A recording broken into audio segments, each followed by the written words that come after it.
peanuts and caramel tart. This tart consists of coffee shortcrust, crispy layer with wafers, peanut cookie sponge, 2 caramelized white chocolate layers, one is more dense ganache based layer, and on top is airy mousse, very simple caramel glaze, and some caramel coated peanuts and sea salt flakes.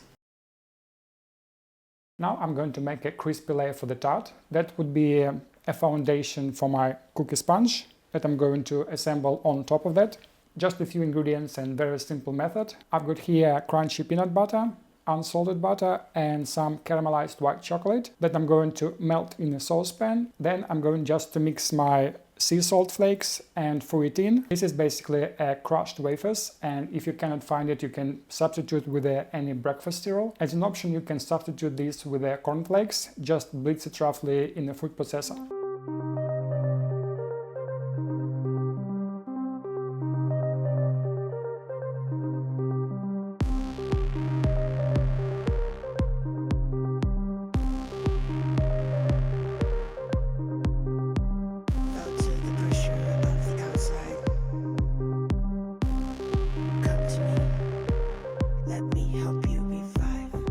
Now I'm going to make a caramelized white chocolate ganache, and just a few words about the chocolate. So you will need a caramelized white chocolate, and it's a bit different to the caramel in general. So there is a caramel and caramelized white chocolate.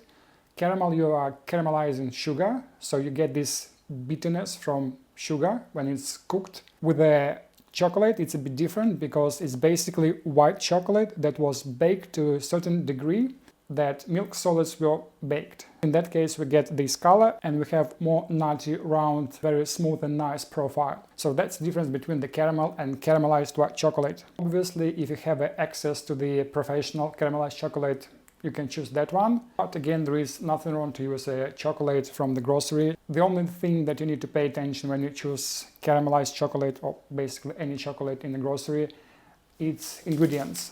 So if in ingredients you can find vegetable fats, that's probably not the perfect chocolate.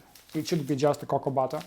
So if you have more other fats than cocoa butter, that chocolate probably would be compound. As for this ganache, I have here thickened cream. I'm going to add some glucose syrup, and again it's just to help with the crystallization of the chocolate.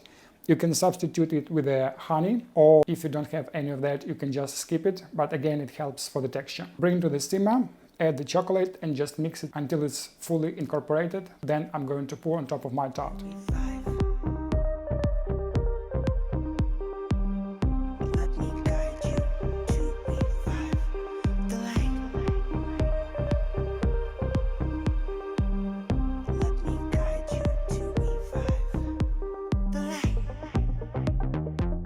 Caramelized white chocolate mousse. This is going to be my mousse that I'm going to arrange on top of my tart. That's why I'm going to use a silicone mold. They're going to fill it, freeze it, and then arrange on a tart. Alternatively, depending how tall your tart is going to be, you can fill the tart with this mousse directly. Another idea is what kind of chocolate you can use. Obviously, you can use caramelized white chocolate, you can use just the white chocolate or milk chocolate. All of these 3 types of chocolates are nearly equal in cocoa solids, so you can just swap caramelized white chocolate with white chocolate or milk chocolate. It's a bit different when you're going to substitute with the dark chocolate because it contains more cocoa solids. It starts from 55% and up to 99%. That will require just more recipe adjustment. As for this mousse, I'm going to use a full-fat milk that I'm going to just bring to simmer, so I would be able to dilute my gelatin mass. And I'm going to add peanut butter. All of this hot mixture is going to on top of my chocolate that I'm going to blitz with a stick blender and cool it down to approximately 25-28 degrees. After that, I'm going to mix in my semi-whipped cream.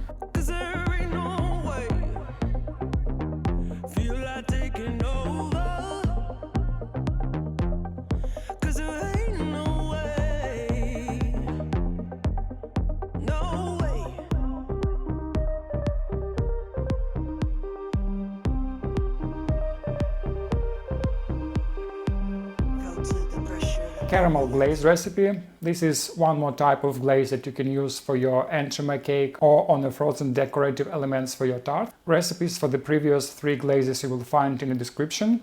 As for this recipe, it's super simple. It's not going to be as shiny as mirror glaze that contains condensed milk and chocolate, but it's still very nice, attractive caramel color, doesn't require any food coloring, and it's basically 3 ingredients. All I need to do is make a caramel and then set it up with a gelatin. So my gelatin is already bloomed here. I'm going to heat it up my cream and just put it aside, so it's still going to be hot. Then I'm going to make a dry caramel.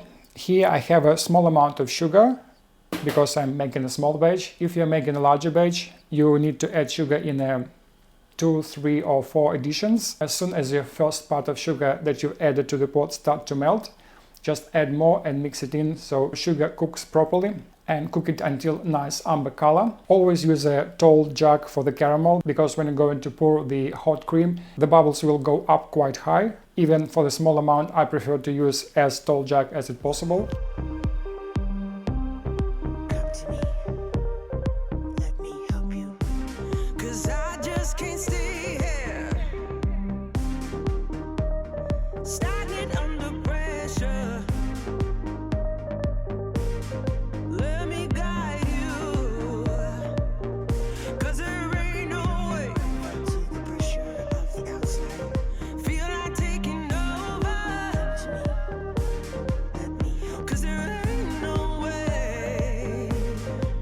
You will need to use this glaze at temperature 33 to 35 degrees Celsius. Make sure that you've prepared all of your elements. I'm going to put my frozen layer on a wire rack and just pour the glaze on top. Depending on the shape of your mold, you might need to use a spatula to level it up. And you will need an offset spatula because it's just easy and more convenient to move it from the rack to the tart or on your plate. When the caramel stops dripping, you will need to put the offset spatula under the frozen layer and with circular motions remove all of the excess glaze and transfer to the tart.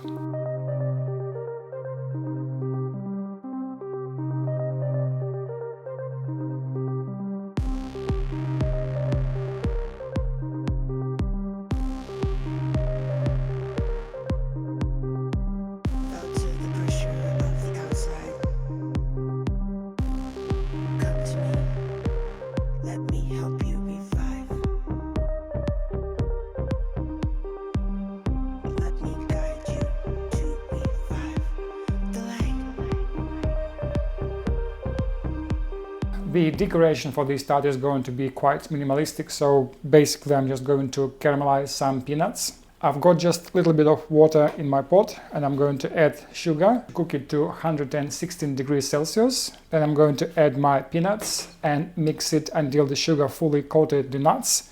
And I will continue cooking the sugar until it's fully melted and I have a nice caramel covering on the peanuts. Then I'm going to spread it on a silicone mat and let it cool down completely.